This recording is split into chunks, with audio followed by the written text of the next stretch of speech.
छत्तीसगढ़ में बांग्लादेशी घुसपैठियों को लेकर सियासत गर्मा गई है।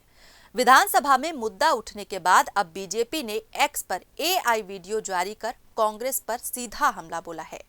वीडियो में कांग्रेस पर आरोप है कि उसने घुसपैठियों को पनाह दी।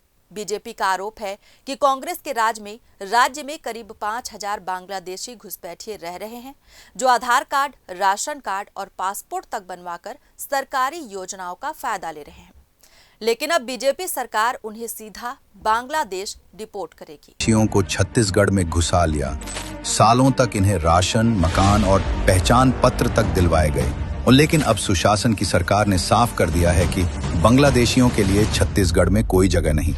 जय छत्तीसगढ़ अभियान के तहत जनता से कहा गया, घुसपैठियों की पहचान करो और सूचना दो। रायपुर और भिलाई में बड़ी संख्या में बांग्लादेशी पकड़े गए, उन पर कार्रवाई शुरू हो चुकी है। अब देशद्रोही साजिश की हो रही सफाई, बांग्लादेशी घुसपैठिए जाएंगे वापस, छत्तीसगढ़ रहेगा सुरक्षित।